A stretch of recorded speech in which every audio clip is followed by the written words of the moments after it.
you, Mr. Speaker. Mr. Speaker, I rise in strong support of the Hazardous Waste Electronic Manifest Establishment Act as amended by the Energy and Commerce Committee. Mr. Speaker, this legislation will establish a centralized federal electronic manifest system for tracking hazardous waste for both the federal government and the states, and will pay for it through the collection of user fees. Protecting the public from hazardous waste is certainly a critical mission of the Department of Transportation and EPA. Both departments, in coordination with industry and state agencies, have been vigilant in the treatment and transport of hazardous waste because of the safeguards established by the Hazardous Waste Manifest System. Paper manifests provide shipping information to help with the tracking of potentially dangerous materials and information about the contents of each shipment for emergency responders. The requirements of the current system were established over 30 years ago. Since 2001, EPA has proposed a nearly paperless manifest system which would reduce the financial burden of paperwork on states and the industry.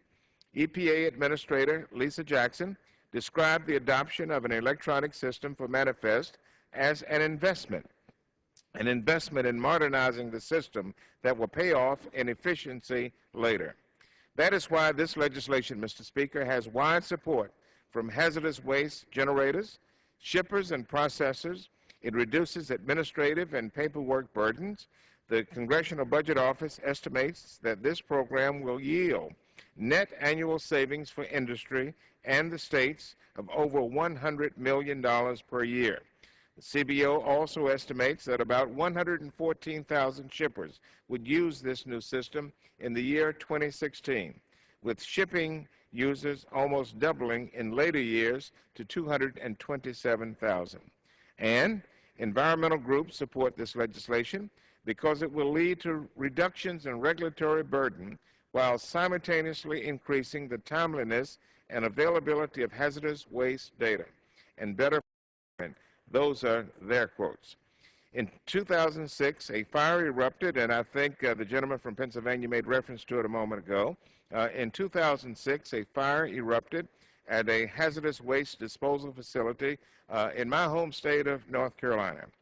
When first responders arrived on the scene, they could not access information about the chemicals, the hazardous chemicals, inside of the facility because the paper manifests were inside of the building that was burning. We should bring this system, Mr. Speaker, into the 21st century.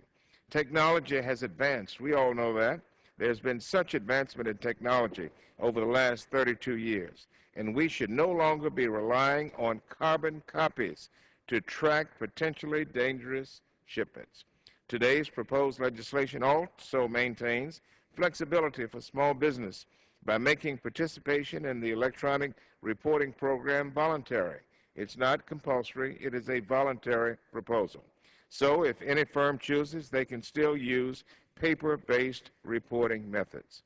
As it passed the Senate, Senate Bill 710 embodied concepts that are widely supported, but it carried significant cost and direct spending and deviated from the common practice of making the collection and utilization of user fees subject to appropriation.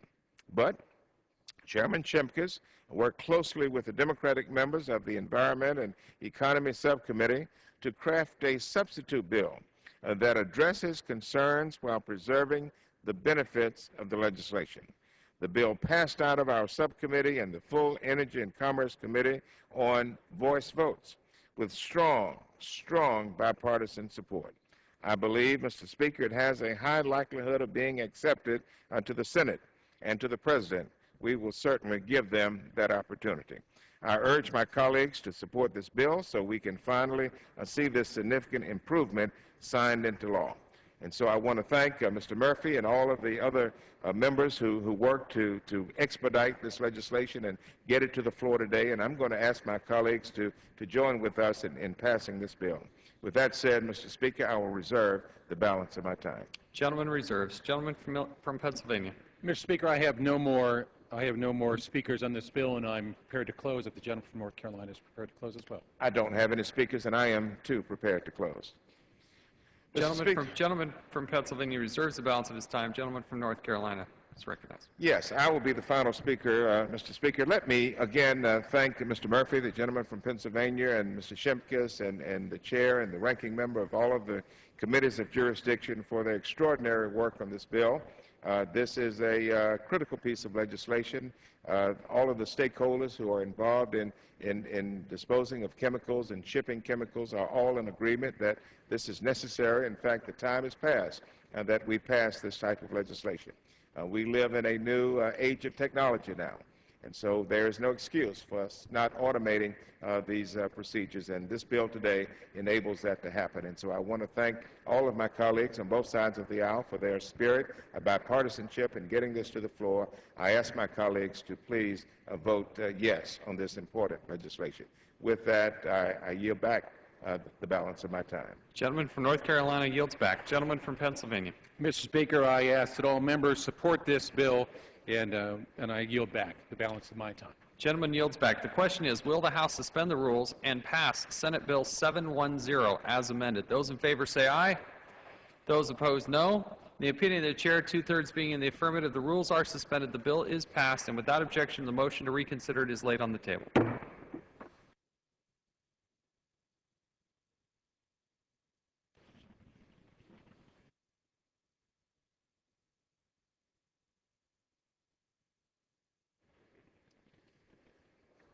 For what purpose does the gentlewoman from California seek recognition?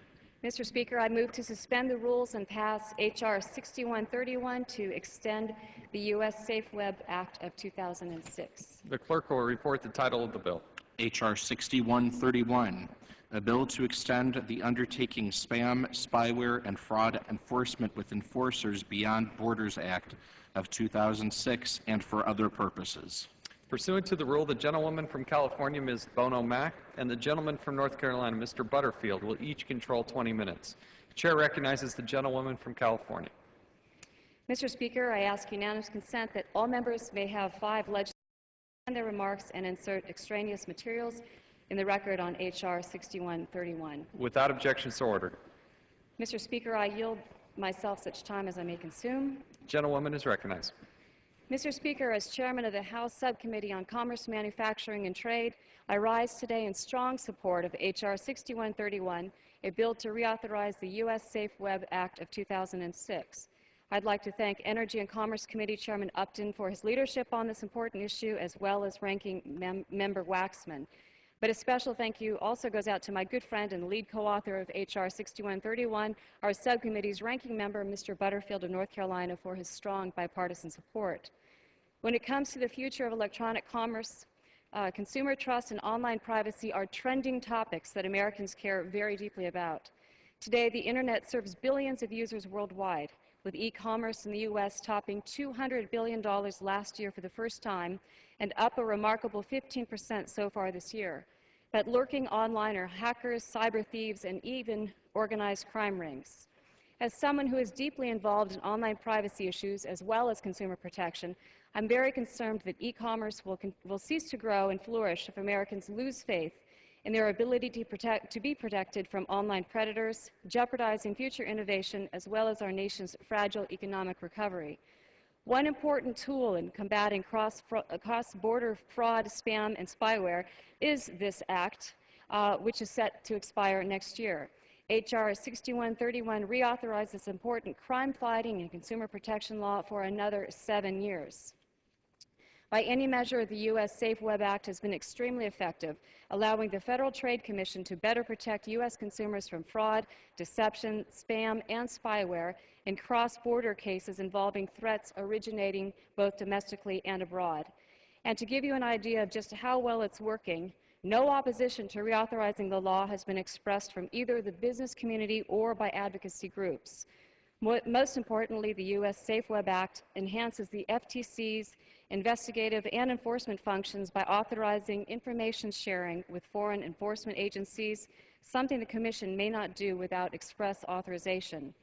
The Act only allows information sharing with countries whose law on data sharing is substantially similar to that governing the FTC, and the FTC may share data only under conditions where the information will be treated confidentially. and the country will reciprocate information sharing with the FTC. Clearly, we would be fighting an uphill battle if these critically important consumer protections were not in place. About a decade ago, the Federal Trade Commission began to highlight the growing problems it encountered in effectively combating Internet scams and fraud directed at American citizens by foreign operators, oftentimes involving organized crime rings. By 2005, an estimated 20% of consumer complaints the FTC received involved fraud originating outside of the U.S., costing American consumers hundreds of millions of dollars each year. In order to expand its ability to effectively fight online fraud, the FTC sent Congress legislative recommendations in 2005 seeking additional authorities. Without objection, Congress passed the U.S. Safe Web Act on December 6 of 2006, and it was signed into law 2 weeks later by President Bush. For American consumers, the U.S. Safe Web Act has been a clear success to date, and it should be reauthorized before its expiration next year. Mr. Speaker, I strongly urge the passage of H.R. 6131, and I reserve the balance of my time. Gentlewoman reserves the balance of her time. Gentleman from North Carolina. Thank you, Mr. Speaker. I'm going to yield to myself such time as I may consume. Gentleman's recognized. Thank you, Mr. Speaker. Mr. Speaker, I rise today in strong support of H.R. 6131, a bill that will reauthorize certain powers granted to the Federal Trade Commission under the U.S. Safe Web Act that are set to expire very soon. Congresswoman Bono Mack, the chair of the Commerce, Manufacturing, and Trade Subcommittee of Energy and Commerce, and our staffs worked together in a bipartisan manner to quickly get this very important reauthorization language out of the committee and onto the House floor. When the bill was first authored in the 109th Congress, it was overwhelmingly supported by both Republicans and Democrats and passed the House under the suspension of the rules. And so I am happy to see that this reauthorization is proceeding in much the same way. This law provides the Federal Trade Commission with expanded and enhanced authorities with the aim of combating cross-border spyware and spam attacks, as well as helping to protect consumers against phony Internet ripoffs and telemarketing scams. The enhanced authority has empowered the FTC to better protect American consumers through robust cross-border information sharing, investigative assistance, and coalition building with foreign consumer protection agencies.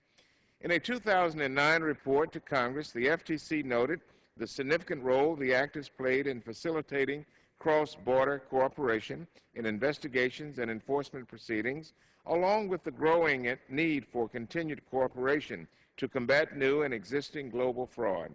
Simply put, Mr. Speaker, the expanded authorities are working to protect the American people, and Congress needs to make sure they remain in place so the Federal Trade Commission can effectively combat cross-border scams.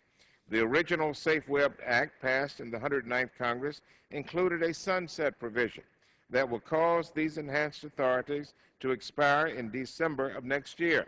House Bill 6131 will extend these authorities to September of the year 2020.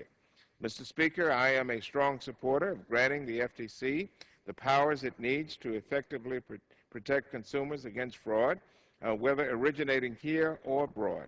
And so I join my good friend, Congresswoman Bono Mack, in pushing the 7-year extension in this bill.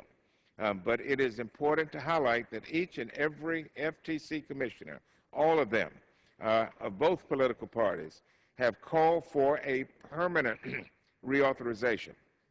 I join with the FTC in calling for the sunset clause in the U.S. Safe Web Act to be completely repealed. And it is still my opinion, and the opinion of several on our committee, that this is a better approach. Nonetheless, Mr. Speaker, both parties can agree, and the FTC's enforcement record shows that this has been a successful law. So we should not delay. We should not delay or disrupt the FTC's ability to protect the American people from those who want to take advantage of them. I hope my colleagues will agree with us and will join with us in supporting this measure. Again, I want to thank the gentlelady from California for her friendship and her leadership on the committee. You've just been extraordinary I also want to thank the chairman of the full committee, Mr. Upton, the gentleman from Michigan, as well as my ranking member, Mr. Waxman from California. All of us have worked together so diligently to make this happen, and I thank you so very much. I reserve the balance of my time. Gentleman reserves. Gentlewoman from California. And I reserve the balance of my time. I have no further speakers at this I point. have no further speakers. Gentlewoman reserves. Gentleman I have from no North further Carolina. speakers. I will close by simply reiterating what I've said for the last 3 or 4 minutes. This is a good bill. We have bipartisan support for this bill. It has been expedited to the House floor. I ask my colleagues to join with us and get it passed, and let's get it enacted into law. I yield back the balance of my time. Gentleman from North Carolina yields back the balance of his time. The gentlewoman from California. Thank you, Mr. Speaker. In closing, I just would like to say that today, with nearly 1.5 billion credit cards now in use in the U.S., nearly everyone has a stake in making certain that the FTC has the powers that it needs to combat cross-border fraud, spam, and spyware. Rather than give the FTC more power, the U.S. Safe Web Act has simply given the FTC the tools it needs to carry out its mission more effectively. And it's done so without increasing the cost to American taxpayers, without any new rulemaking, and without any new investigative authority. Reauthorizing the U.S. Safe Web Act as soon as possible will avoid disrupting ongoing investigations, allowing the FTC to continue to pursue cross-border fraud complaints and to continue important information sharing agreements with foreign law enforcement agencies. And again, let me just emphasize that this is a critically important consumer protection bill. It enjoys broad bipartisan support. It doesn't cost any additional money, and the clock is ticking. The law needs to be reauthorized now. It's good for American consumers, it's good for the future of e-commerce, and it sends an important signal to the rest of the world that online crooks, no matter where they're located, will be tracked down and prosecuted. Mr. Speaker, once again, I thank my ranking member, and I urge the adoption of H.R. 6131, and I yield back the balance of my time. The gentlewoman yields back. The question is, will the House suspend the rules and pass H.R. 6131? Those in favor say aye. Those opposed, no. In the opinion of the chair, 2/3 being in the affirmative, the rules are suspended. The bill is passed. Without objection, the motion to reconsider is laid on the table.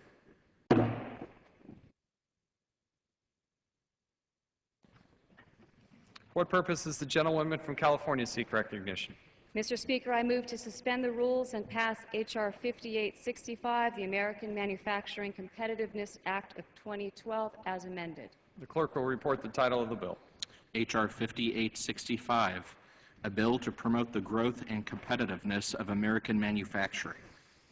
Pursuant to the rule, the gentlewoman from California, Ms. Bono Mack, and the gentleman from North Carolina, Mr. Butterfield, will each control 20 minutes. The chair recognizes the gentlewoman from California. Mr. Speaker, I ask unanimous consent that all members may have 5 legislative days in which to revise and extend their remarks and insert extraneous materials into the record for H.R. 5865. Without objection, so ordered. Mr. Speaker, I yield myself such time as I may consume. Gentlewoman is recognized. Thank you, Mr. Speaker. I rise today in support of H.R. 5865, the American Manufacturing Competitiveness Act. Throughout our nation's long history, a growing and robust manufacturing sector has helped to make America great. It's been a driving force in our economy since the Industrial Revolution. But as our nation has moved from the atomic age to the space age, the information age, manufacturing has not kept up, losing nearly 6 million American jobs since the beginning of the 21st century. Aging, rusting, and abandoned factories litter the U.S. landscape. Statistics show the manufacturing sector was the hardest hit in terms of job losses during the Great Recession. While manufacturing accounts for just 1/10 of our nation's jobs, manufacturing has suffered 1/3 of our nation's job losses. We have a chance now to reverse this trend, and I applaud the hard work of Mr. Lipinski and Mr. Kinzinger in developing a bipartisan plan for improving manufacturing in the U.S. I would also like to thank Chairman Upton, Ranking Member Waxman, and Subcommittee Ranking Member Butterfield for their hard work in bringing this important bill to the floor for a vote. The American Manufacturing Competitiveness Act calls for 2 presidential reports to Congress, outlining a strategy for promoting growth, sustainability, and competitiveness in the manufacturing sector. The reports are due in April of 2014 and again in 2018. Now, why is this so important? Well, for one thing, manufacturing has the highest job multiplier of any industry in our economy, producing $1.35 for every $1 in direct spending. Just as importantly, manufacturing is responsible for 2/3 of all private R&D spending in the U.S., and it drives technology innovation. But on the flip side, for every manufacturing job lost in America, another 2.3 jobs are also lost throughout our economy. And here's the bottom line. If America is going to continue to lead the world in innovation, we must foster a more conducive environment for manufacturing. H.R. 5865 establishes a manufacturing competitiveness board made up of 15 members. 5 public sector members are appointed by the President, and the remaining 10 private sector members are appointed by House and Senate leaders. That gives both the executive branch and the legislative branch a shared role, as well as a shared stake in making sure that this process is ultimately successful. Mr. Speaker, H.R. 5865 is a sound, bipartisan approach to improving manufacturing in America, and I strongly urge its passage.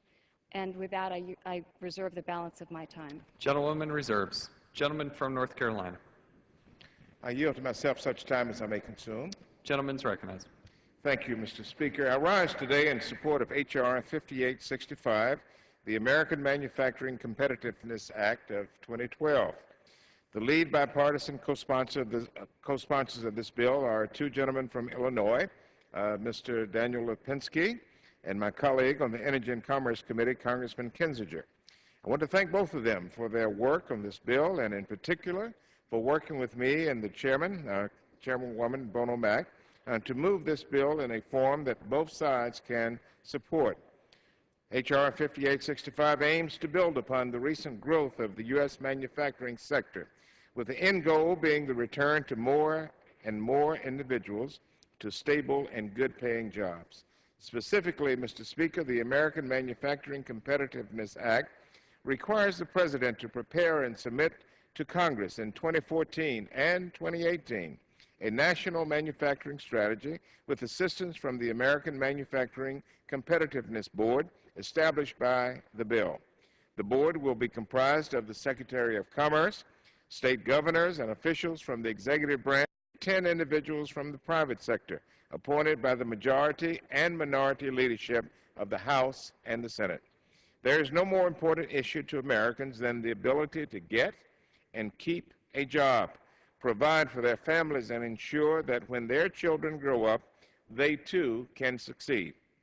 This is the promise of the American dream, and it's a promise that despite the slow climb out of the deep recession caused by the reckless bets on Wall Street that I and most Americans still believe in.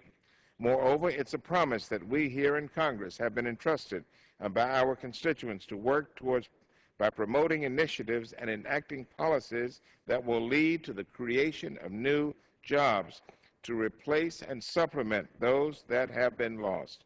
This is something that the Obama administration has taken very seriously, and the administration has rightfully made growing the manufacturing sector a key element to getting Americans back to work. This has also been a priority of the House Democratic leadership through its Make It in America policy initiatives. And we are seeing results, Mr. Speaker. We are seeing results. Over the past 2 years, the manufacturing sector has added more than 450,000 jobs. That is worth repeating. Over the past 2 years, the manufacturing sector has added more than 450,000 jobs. Not since the Clinton administration has this sector seen such fast growth. In my home state of North Carolina, we know all too well about the loss of manufacturing jobs. But those jobs have begun to return, and we are feeling it and we are seeing it. North Carolina is the 5th largest manufacturing state in the country and the largest in the Southeast. Our manufacturing sector provides about $80 billion to our GDP, roughly 20% of the total. The nearly 11,000 manufacturing companies in North Carolina employ almost 15% of the total workforce, and well over 500,000 of these jobs pay more than $65,000 annually. American manufacturing is primed. It's primed for a renaissance, and the House Democrats' Make It in America agenda provides even greater opportunities for success.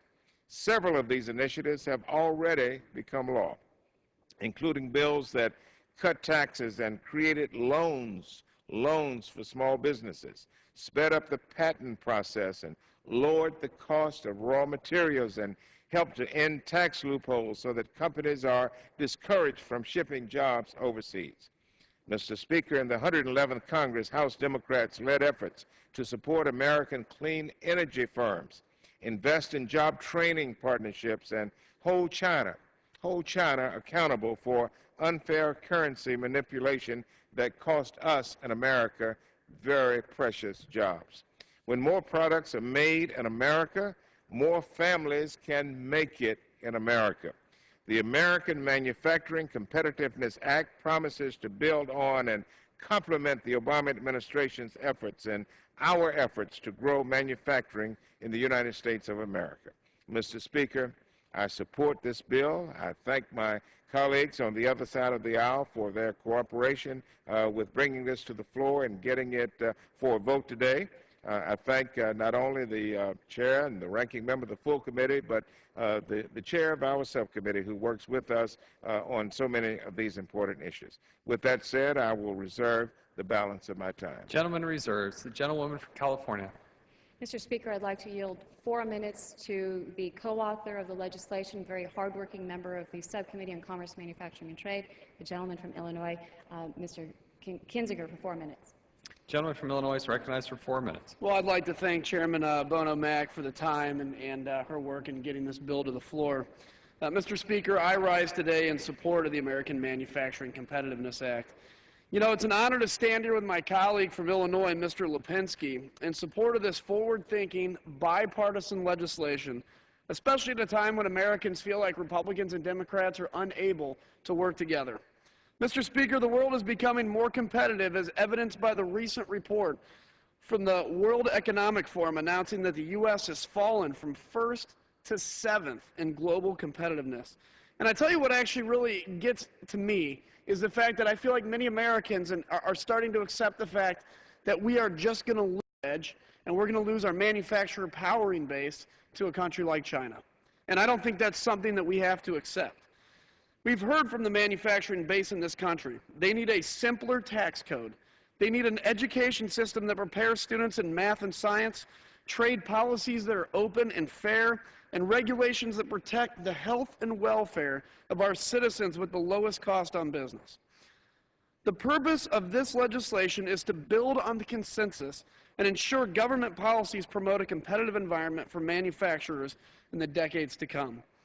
Mr. Speaker, we are the biggest economy in the world because of our manufacturing resources. We produce 21% of global manufactured goods with an estimated 18.6 million jobs. Manufacturing jobs are some of the highest paying in our economy, with the average job making up to upwards of $77,000 annually. With the right policies in place, we can usher in a manufacturing renaissance in this legislation, and this legislation will help ensure our global competitiveness for decades to come. Mr. Speaker, in Illinois alone, over 600,000 people are employed in manufacturing. This is an industry that's vital to the health of our economy and our national security. This nation is blessed to have some of the hardest working and most innovative people in the world. When I go home to Illinois and I speak directly to a small or a large manufacturer, they're ready to compete on the global stage, and they're ready to compete with China. They only need government to ensure that they are playing on a level playing field. That means fair trade, a simple tax policy, educated students, and the least burdensome regulations possible.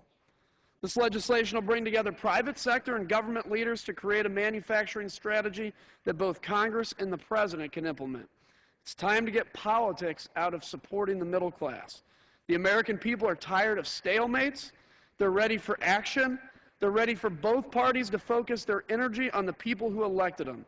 Now is the time to act before this window of opportunity for a manufacturing renaissance passes us by. I'm proud of this legislation. I think it's a strong first step in finding solutions to help our nation's economy, and I urge my colleagues to support this legislation, and I'm happy to yield back. Thank you. Yields back. Someone from North Carolina is recognized. Thank you, Mr. Speaker. Mr. Speaker, this time I will yield 4 minutes to the distinguished gentleman from Maryland, Mr. Hoyer, who is also the the Minority Whip of the House Democratic Caucus, and he is a great friend of the manufacturing sector. Gentleman from Maryland is recognized. I thank the gentleman for yielding, and I want to congratulate Dan Lipinski for authoring this legislation. It is one of the key pieces of our Make It in America agenda, which my distinguished friend from North Carolina has discussed. I also want to thank my dear and good friend, Mary Bono Mack, for her leadership on this effort. As the gentleman said, and I could adopt his remarks, the previous speaker, Mr. Kinzinger, we do need a manufacturing policy, we do need a manufacturing renaissance, and we do need a psychology that America is going to be number one and stay number one and create the kind of good-paying jobs for our people that manufacturing provides. Andrew Liveris, who's the chief CEO of Dow Chemical, wrote a book. The name of that book is Make It in America. Manufacture it in America, grow it in America, sell it here, and sell it around the world. Speaker Long, I rise in support of Mr. Lipinski's bill, the American Manufacturing Competitiveness Act. This passed out of committee unanimously 4 months ago. This bill is a key part of House Democrats' Make It in America plan to strengthen American manufacturing. But it's not a Democratic plan. It's not a Republican plan. It's an American plan. All of us can resoundingly support this and take ownership of a renaissance in manufacturing. For the past 2 years, our manufacturing sector was a bright spot in our economic recovery, seeing the first increase in manufacturing jobs since the 90s. But for the last 3 months, that sector has begun to contract a little bit, a symptom of Congress's failure, in my opinion, to take serious action on legislation like Make It in America, and yes, taxes and regulations. The gentleman was correct. That's why we need the American Manufacturing Competitiveness Act. This bill will bring the public and private sectors together with labor and other stakeholders to craft plans to develop comprehensive national manufacturing strategies in 2014 and 2018. Ladies and gentlemen, none of you doubt that our competitors are doing this. We are late to this ball game, but the good news is we are the most able, productive economy in the world, and we can compete with anybody. All we need is a good play. Other nations around the globe have strategies to increase their manufacturing. To keep America competitive, it is imperative that we have a plan as well. Not to pick winners and losers, but to create the environment of which the gentleman spoke just before me about an environment that allows manufacturing to grow. I want to thank, again, the ranking member for his very compelling statement that he made. The Obama administration focused on revitalizing the manufacturing sector, and Representative Lipinski's bill ensures that the U.S. government will continue to pursue policies that bolster manufacturing and add jobs. I want to commend Representative Lipinski for his leadership on this issue, as well as Ranking Member Waxman, Ranking Member Butterfield, whom I've already referenced, and other Democrats on the Energy and Commerce Committee. But I also want to commend those Republican leaders on the Commerce Committee, and Mr. Manzullo, who is sitting here, my dear friend, who's headed up the Small Business Committee, is focused on growing jobs in America. I also want to thank Chairman Upton. I've already thanked Chairman Bono Mack, but she is my good friend, so I'll thank her again for their work to make sure this bill came to the floor with bipartisan support. Mr. Long, Mr. Speaker, the Energy and Commerce Committee reported this bill in June with a bipartisan vote. I'm sure it will receive a bipartisan vote tonight. I will tell you, there's no place in America you can go, not the most conservative district, not the most liberal district, not the most Republican district, or the most Democratic district, and you can talk about Make It in America, and you'll get heads nodding in agreement. This is not an issue of philosophy. It's a pragmatic issue of growing our economy, creating the kinds of jobs that our people need, jobs that pay well, give them good benefits, and a bright future for them, their families, and their children. So I commend both the Republican and Democratic side for bringing this piece of legislation to the fore and urge its unanimous adoption by this Congress. Thank you very much, Mr. Long. The gentleman yields back. The gentlelady from California is recognized. Mr. Speaker, I'd like to yield to the gentleman from Illinois 3 minutes, please. The gentleman is recognized for 3 minutes. Mr. Speaker, as the co-founder and co-chair of the House Manufacturing Caucus, I cannot overstate the importance of manufacturing in America and the need for this important legislation. The U.S. is still the largest manufacturer in the world, churning out about $1.7 trillion in value annually. And 1 in 6 jobs is tied directly or indirectly to manufacturing. Manufacturing drives innovation by conducting 2/3 of all research and development and creating the bulk of technology in our nation, and nearly 70 of all exported goods from the United States in 2011 originated from the manufacturing sector. In the U.S., every $1 in final sales of manufacturing goods supports $1.35 in output from other sectors of the economy. That multiplier effect is higher than any other economic sector. Many other jobs, such as those in financial services, depend on somebody else making a product. If no one makes anything in America anymore, then those service sector jobs disappear also. I spent about 2/3 of my time in Congress studying and working on manufacturing issues, from raw materials and minerals all the way through export controls. In fact, earlier today, I co-hosted a bipartisan briefing with administrative officials on its export control reform initiative. I've been in over 500 factories all over the world, in China, Japan, Europe, and the United States. I've studied manufacturing schooling, the educational process in Switzerland, and how important manufacturing is to that tiny country. Every few years, the manufacturing sector in the United States experiences a crisis. In response, various administrations have prepared strategy reports on how to best respond. The last report was issued in 2004. This report was extremely helpful in identifying and reforming regulations that were unduly burdensome on the manufacturing sector that produced little or no public benefit. The bill before us today will institutionalize this process by requiring a national manufacturing report so that we can keep the focus of our government on how to best help the strongest economic engine of our economy. My office spent years to identify the numerous federal programs and agencies that support manufacturing. It's still difficult to have a central focal point to know who is manufacturing and who is doing research in a particular area. For example, if somebody wants to do research on machining titanium, there's no central portal through which that person can go to determine exactly what programs there are and who's doing the research. Fundamentally, it's very important to have this report. Why? Because Americans need to know the importance of manufacturing. If we don't have manufacturing, agriculture, and mining in this country, we become a third world nation. If we can't make things with our hands, then we become hindered in maintaining our status as a world leader. I would call upon the House to vote affirmatively for this great bill, the American Manufacturing Competitiveness Act of 2012, H.R. 5865. Gentleman yields back. Gentleman from North Carolina is recognized.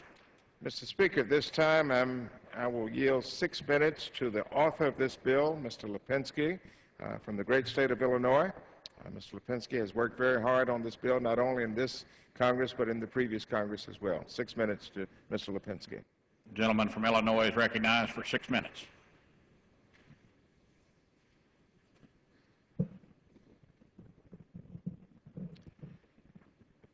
Thank you, Ranking Member Butterfield, for yielding and for your support on this bill. Mr. Speaker, I rise today in strong support of H.R. 5865, the American Manufacturing Competitiveness Act, a bipartisan bill that I introduced to boost American manufacturing. This bill represents what the American people want us to be doing, working together in a bipartisan manner to advance policies that promote the creation of good-paying jobs for middle-class Americans. I want to thank Representative Kinzinger for being willing to work with me across the aisle to bring this bill to the floor. I also want to thank Chairwoman Bono-Mack as well as Representative Pompeo for their work on this bill. And Mr. Manzullo is just on the floor. I want to thank him for the work he's done to advance manufacturing, the work we've done together in the 8 years that I've been in Congress with him. In addition, I want to thank Democratic Whip Hoyer for his steadfast advocacy of Make It in America policies. Manufacturing is the linchpin of our nation's economy. It has provided the American middle class with a source of quality jobs, making everything from the goods we rely on for our everyday needs to the equipment that we need for national security. But in the first decade of the century, American manufacturing took a hard hit.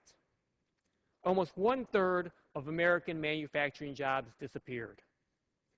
After 110 years as the world's top manufacturing nation, America got knocked off its perch by China. I have seen the devastation in my district and across northeastern Illinois. And I get frustrated, just like countless other Americans do, when I go to the store and I cannot find the words "made in the USA" on any product.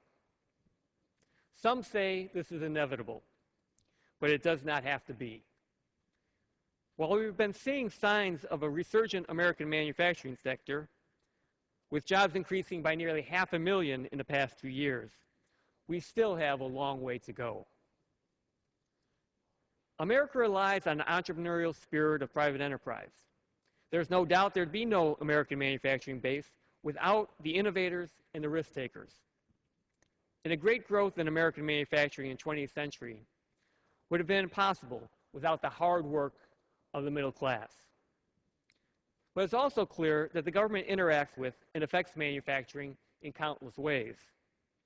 From tax and trade, to regulation, to research, education, and workforce development, government policies have a significant effect on our manufacturers. That is why we need a comprehensive, coordinated strategy promoting American manufacturing. While many other countries, China, India, Germany, to name a few, have developed manufacturing strategies, the United States manufacturing policy is uncoordinated and largely ad hoc. If we want American manufacturing to compete and succeed in a global economy, it is vital that we develop a strategy to coordinate our policies that impact, and that is exactly what this bill does. Based on a quadrennial defense review, the Pentagon's policy planning process, this bill proposes that every 4 years we convene a group of manufacturing experts from the private and the public sectors. This group, assembled from appointments made by congressional leaders and the President, will analyze domestic and global economics and propose recommendations to Congress, the President, states, and industry to pursue to make all types of American manufacturing more competitive. At the end of the day, this bill is about setting aside politics and implementing policies that will create an environment conducive to the flourishing of American manufacturing, which is vital for middle-class American jobs and is vital for our national security. If we continue to muddle through without a coordinated plan, government will still be impacting manufacturing, but in an uncoordinated, often inefficient, and sometimes wasteful manner. After a couple of tough decades, I still have a number of small and medium-sized manufacturers in my district in northeastern Illinois. One of these is Atlas Tool and Die of Lyons, Illinois, a 94-year-old family-owned business. The director of development for the company, Zach Model, said about HR 5865, as a business owner, I know planning is critical. When an organization doesn't operate with a plan, what occurs is a plan to fail. Right now, the United States is operating without a manufacturing strategy in a world where other countries are intensely focused on helping their manufacturers to compete. The American Manufacturing Competitiveness Act will bring all sides and stakeholders together to forge a strategy with broad support and the momentum needed to produce action. Mr. Speaker, I urge my colleagues to come together today and help start forging this strategy by passing HR 5865. And we can all look forward to proudly seeing the Made in USA label on more shelves and in more showrooms. I yield back. The gentleman yields back. The gentlelady from California is recognized. I reserve my time at this point. I have no further speakers. The gentlelady reserves. I have no additional speakers, Mr. Speaker, and therefore I will ask my colleagues to join with us in passing this good legislation. With that, I yield back the balance of my time. The gentleman yields back.